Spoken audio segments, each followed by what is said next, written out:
Hello, BookTube. It is Wednesday, midweek, and it's time for another essay, and I'm going to read Chapter 2 from J. Herbert Slater's Rounded About the Bookstalls, A Guide for the Book Hunter. It was published in 1891 by L. Upcott Gill of the Strand in London. Now, this chapter is called The Golden Days. Now, the golden days of book hunting he's referring to here is the early 19th century, because he keeps talking about it earlier in the century. So it was a bygone era for him, but more so for us, because obviously being over 200 years. But that's why it makes it quite fascinating, because near the end, he's got a listing, sort of a whole bunch of subjects of books, and talks about whether they were popular then and approximately how much were paid for some of the types of material, their books of that subject, and then compared to his now time. So, without further ado, the golden days. The quality of a people is mirrored in its current literature, and as that is in the main grave or gay, learned or frivolous, just in the same degree is the character of those who support its existence with their money or their applause. Nothing at first sight seems so easy to gauge by an application of this rule as the popular character at any period of time, nor would there be any difficulty in doing so if the course of the demand for books of a certain class flowed in a single current. Just, however, as the river which we see making its way to the ocean is swollen with innumerable streams and rivulets, so the popular taste in the matter of literature is composed of a vast array of individual preferences. These must be separated, analyzed, and classed before any idea can be grasped of the multitude which would be assumed by the social history founded upon books. From a practical point of view, there are good reasons why it should be clearly understood at the outset that no book has ever yet sent into the world without an audience, and that the successes or the reverse of every literary venture indicates to a nicety the popular taste of the hour, or the phase of it to which the class of work appeals. Attempts are made every day to anticipate results in this subject. Some of them succeed, the majority fail, but all afford valuable evidence for future guidance. The publication of new books is nearly always dominated by one fixed principle, and that a pecuniary one. The purchase of old books or books at second hand may be actuated by a variety of motives, among which perhaps the question of money never enters at all. Many persons buy books to read or to consult, and do not trouble themselves with speculating on the probabilities of their rise or fall in the market in the near future or at any distance of time. These are the genuine bibliophiles who read what they collect and can derive as much pleasure from the perusal of a battered volume with which no bookseller would encumber his shelves as the latter-day collector takes in contemplating the bindings of rare editions kept out of harm's way behind glass doors, and which he bought because they cost money, and because he thinks that in 10 or a dozen years to come, or perhaps less, the pecuniary value will have increased. This type of bookworm rules the market, and 9/10 of those who search the costermongers' burrows in Farringdon Road and the New Cut do so in the hope of picking up something which will not shame their judgment when the account comes to be balanced. I would not be so unjust as to suggest that books acquired from such a motive are never read. Some of them doubtless are, many are not. Most are merely skimmed and then put away out of the reach of dust and dirt and the fingers of the unappreciative. The quality of this class of collectors, like that of every other, is mirrored in that it is to them current literature. The books they hunt after so laboriously and buy from the dealer at great cost, or occasionally from the stalls for less than the market value are indicative of the motive which prompted the purchase, and in a large number of cases, this may be summed up in a single phrase: expectancy of gain. Collectors of this type may follow the fashion of the day, or they may bridge over time and cast their speculations like bread upon the waters in the hope that they may be recompensed hereafter for their present self-denial. The former practice is easy and leads to tangible results. The latter is just the reverse, for the future decrees of fashion, though they may be anticipated more or less successfully, can never be foretold in absolute precision. At this moment, there are books to be purchased for rival sums. At this moment, there are books to be purchased for trivial sums, which will eventually be worth their weight in gold. This much we know from a contemplation of the past, but to identify them among the mass of worthless literature visible on every hand is a matter of great difficulty and, to a large extent, of impossibility. For anything we know to the contrary, popular taste may some of these days find itself forced in a direction of philology, so as was the case 200 years ago. In this event, the Latin or Greek grammar, which can today be bought for a few pence, may then be worth as many shillings, or perhaps pounds, and collectors will sigh for the good old days, just as they do now, when they allow their thoughts to wander to the beginning of the century, and see in their mind's eye early Shakespearean quartos knocked down in dozens or 2 or 3 pounds each. Shakespeare has now become a name to conjure with, and in the place of 2 or 3 pounds we must write 4 or 500, and that with difficulty. How then can we prepare ourselves to take advantage not only of present opportunities, but also of those which may, or at any rate should, occur in the future? There is only one way, that adopted by old Marley's ghosts, which reproduced in the vision of Scrooge the events of the past, of the present, which inevitably led, or would have led, to those which were to come. In journeying around and about the bookstalls, nothing must be left to chance. When a book is taken up and thrown aside at the first glance, the reason which prompts the act must be based upon something more than mere expression. I do not want it. It is no use to me. From which it will readily be perceived that it is not to the reader, who has guides enough at his disposal, but to a collector who has but few, and these remarks mainly apply. Excuse me. In brief, we must search the past and critically examine the present before it becomes possible to speculate on the future. The ordinary course has been to reverse these processes, and the result has been precisely what might have been expected.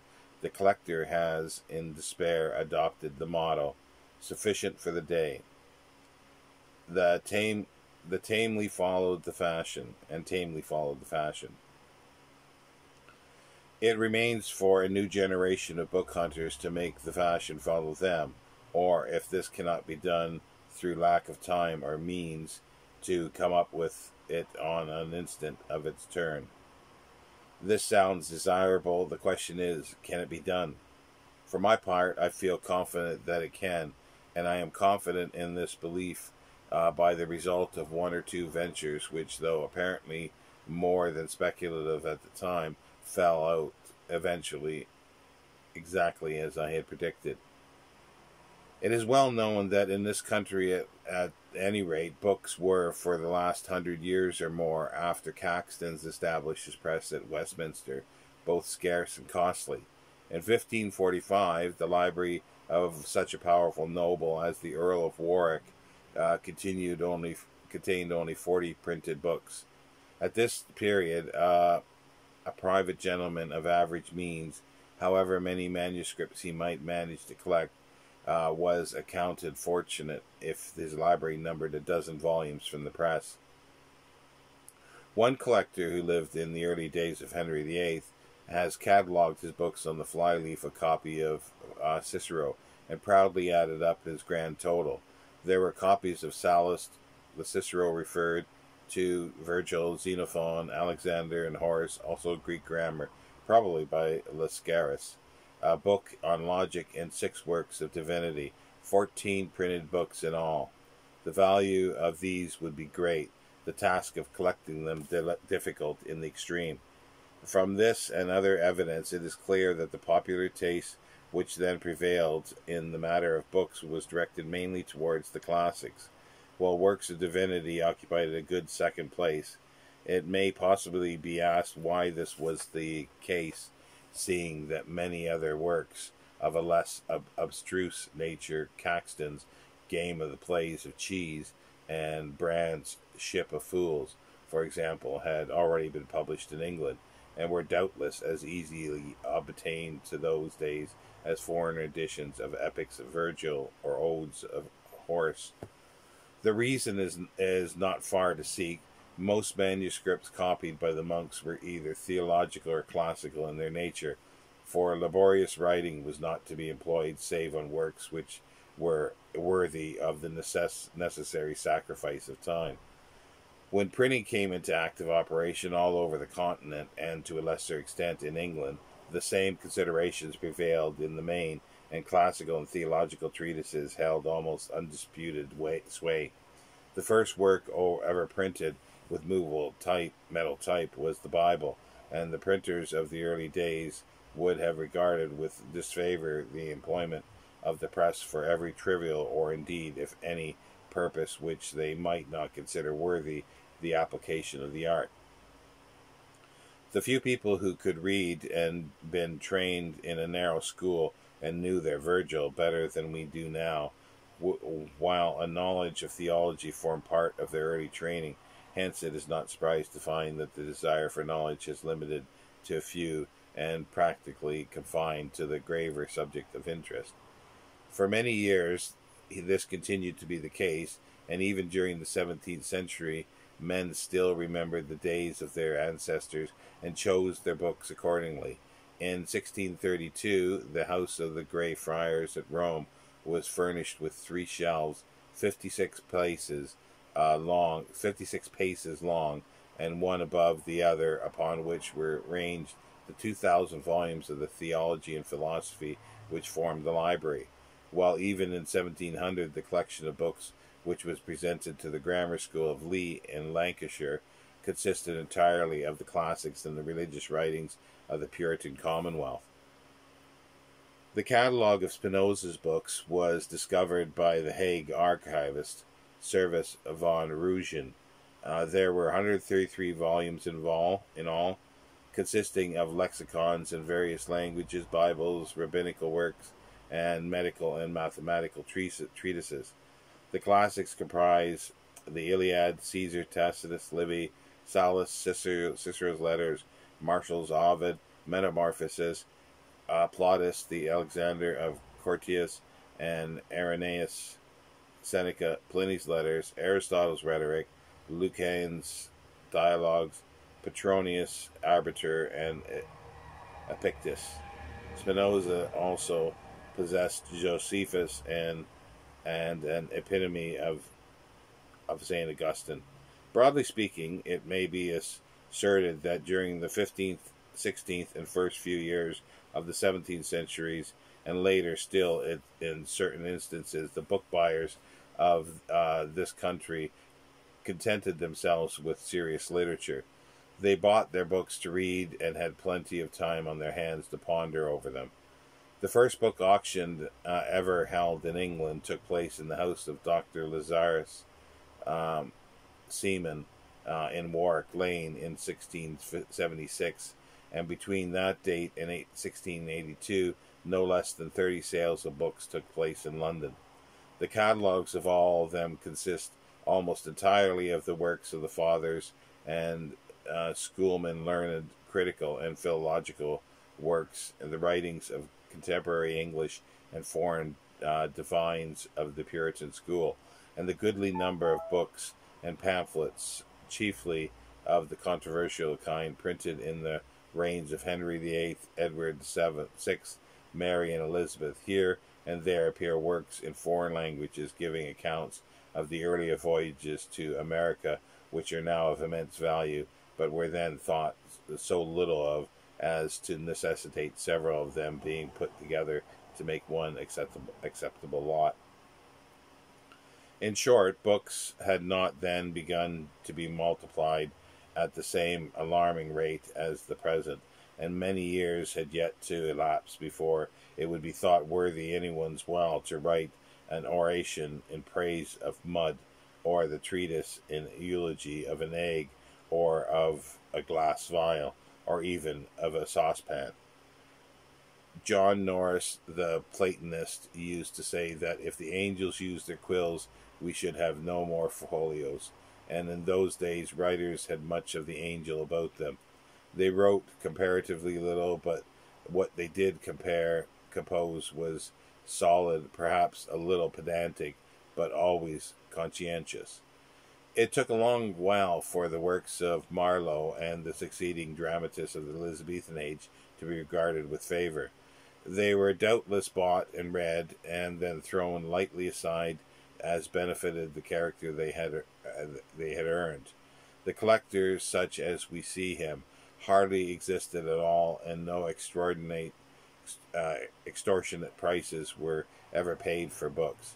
There was, in fact, and yet nothing in the nature of bric-a-brac about them. The modern collector may be said to have sprung into being during the progress of the Duke of Roxburgh's sale, which took place during 41 days of May and June 1812.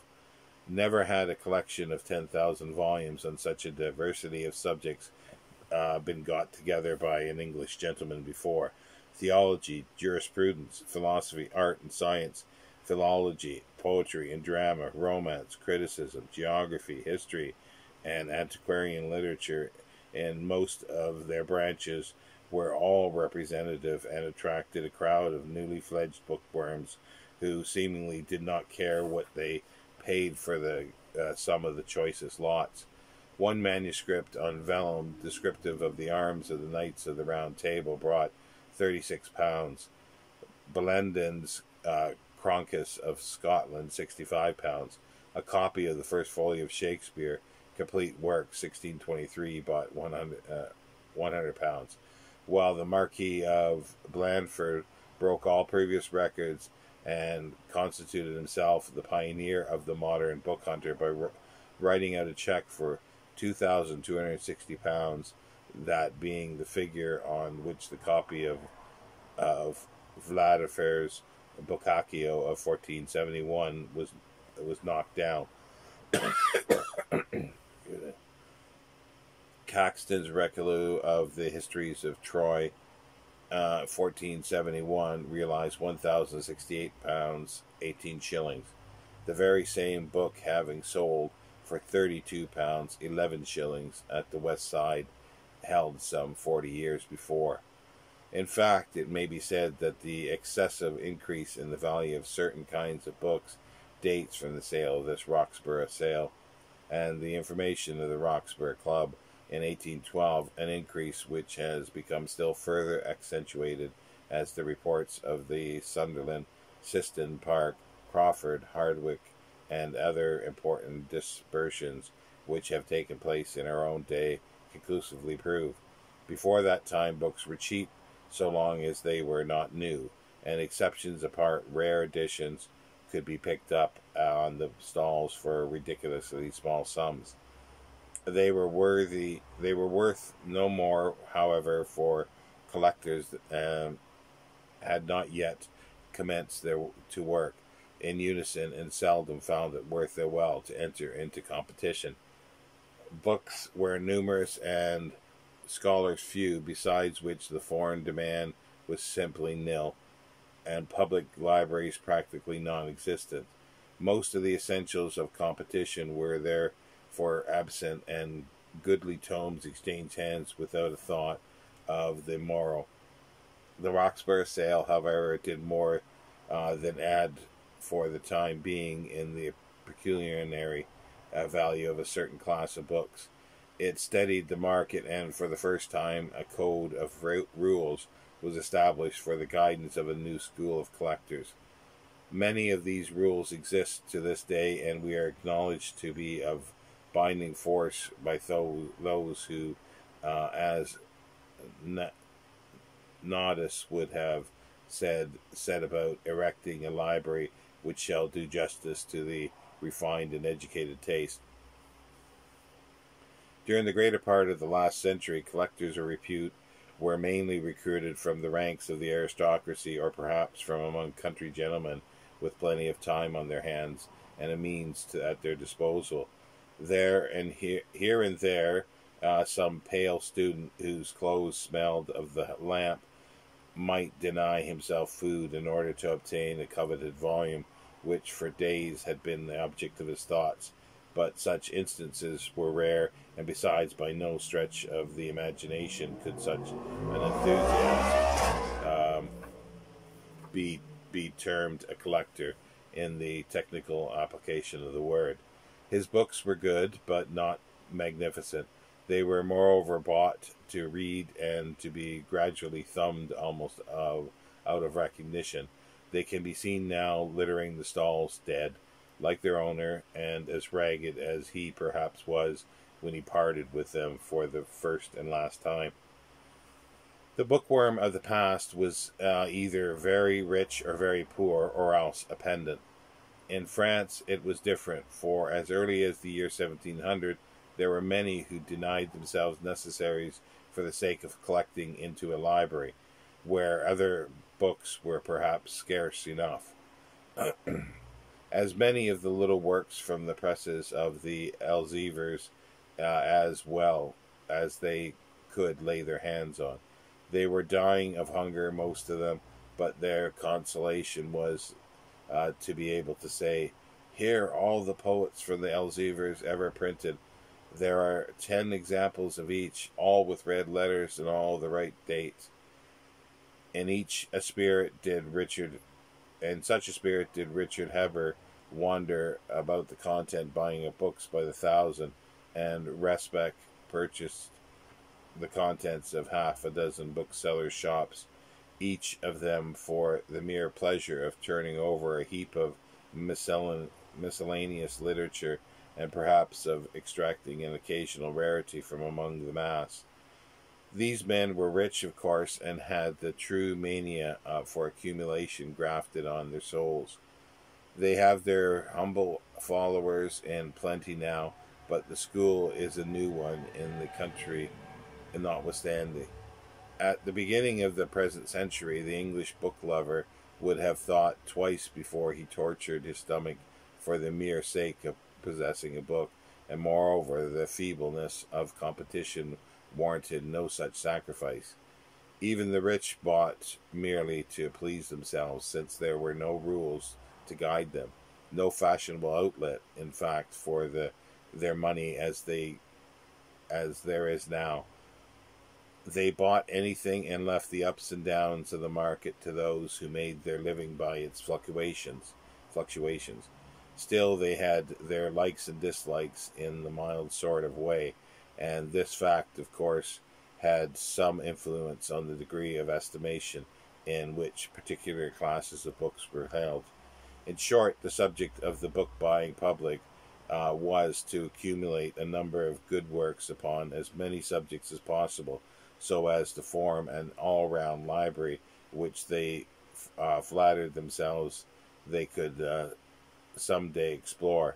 Some of these subjects were more popular than others, and hence the distinction arose, which kept the prices down or raised them, as the case might be.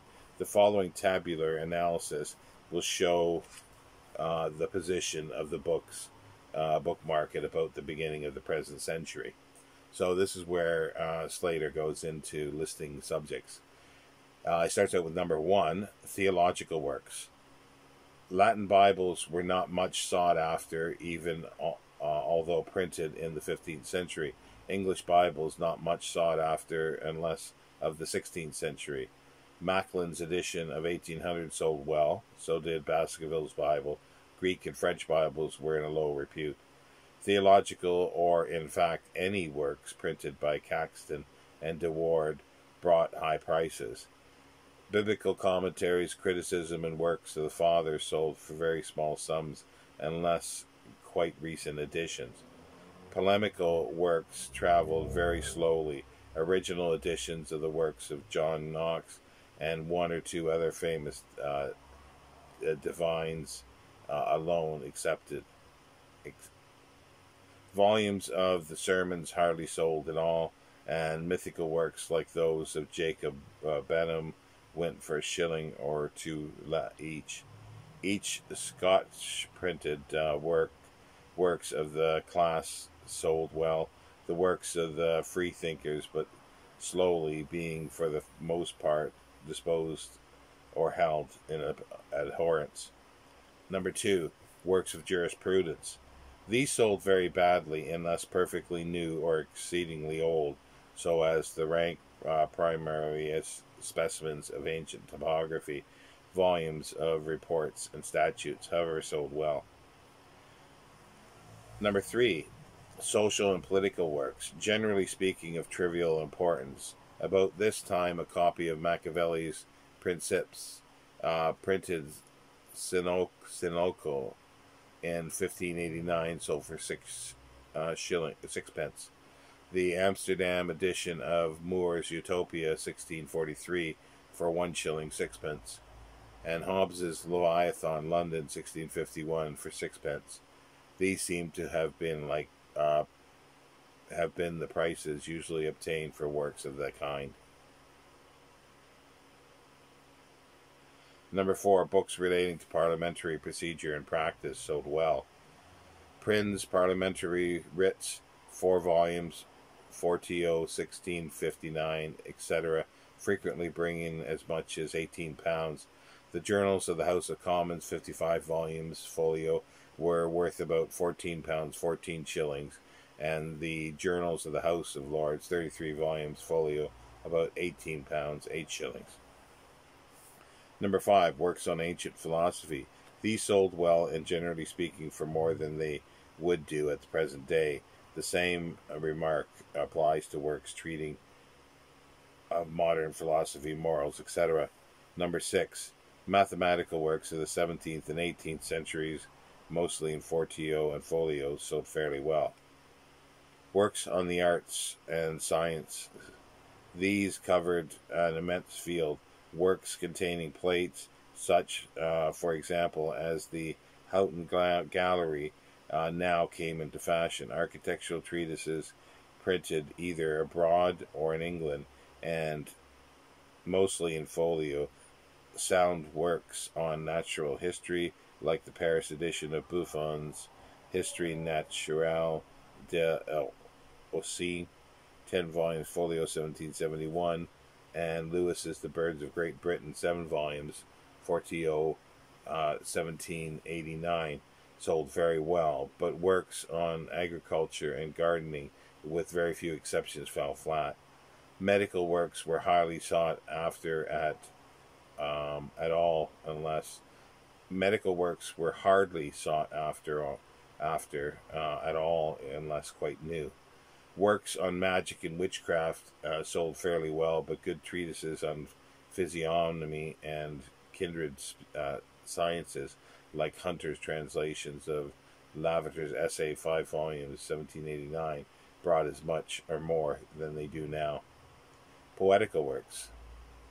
These are mainly classical and sold well, as classics were then in repute.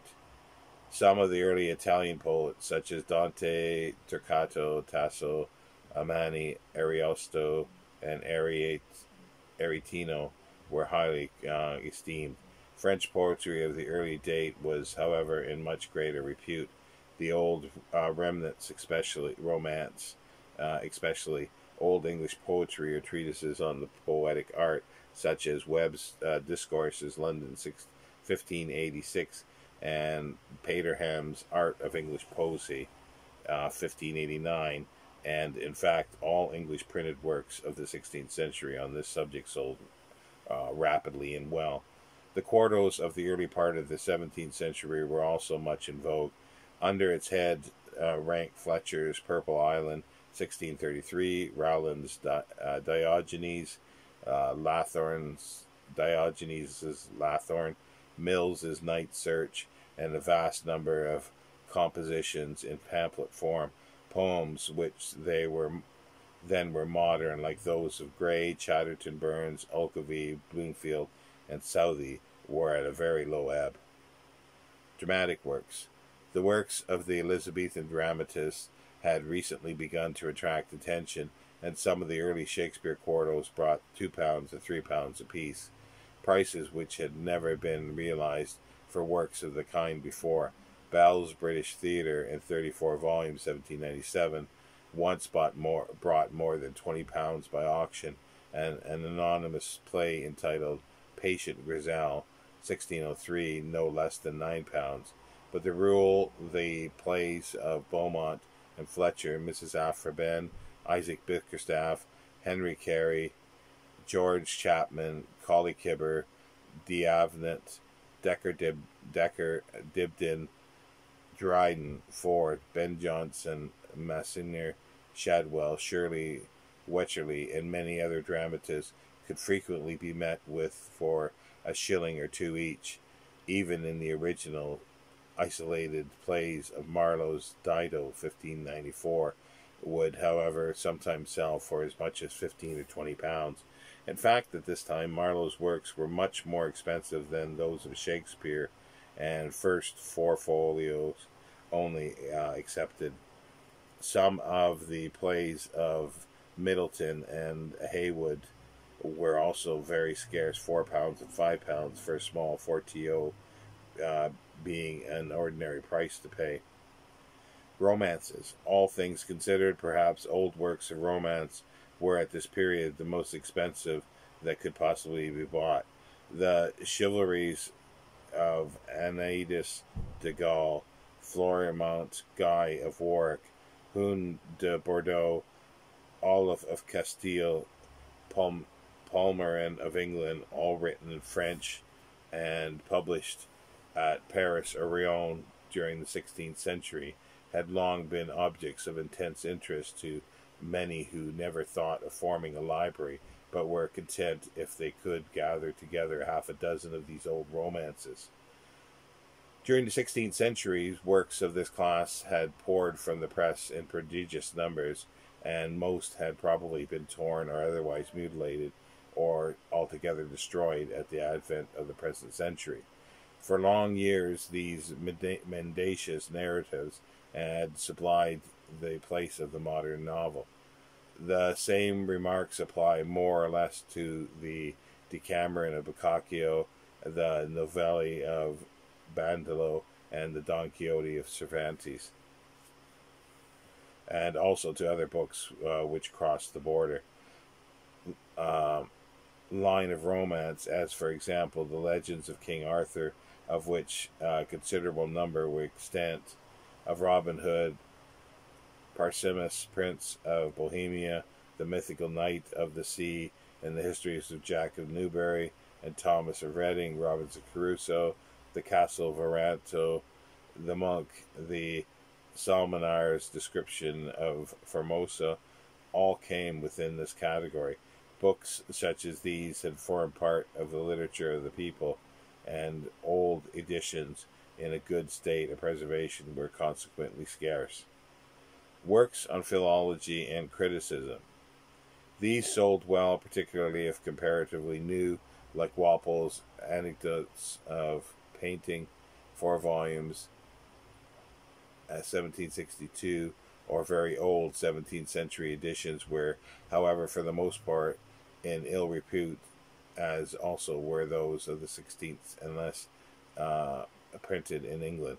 Satirical and amusing works were in high estimation, whether classical like the Golden Ass of Apuleius, medieval like the works of Rabelais, or modern, original editions of Robert Greene's Black Letter Quarto sold for several guineas each.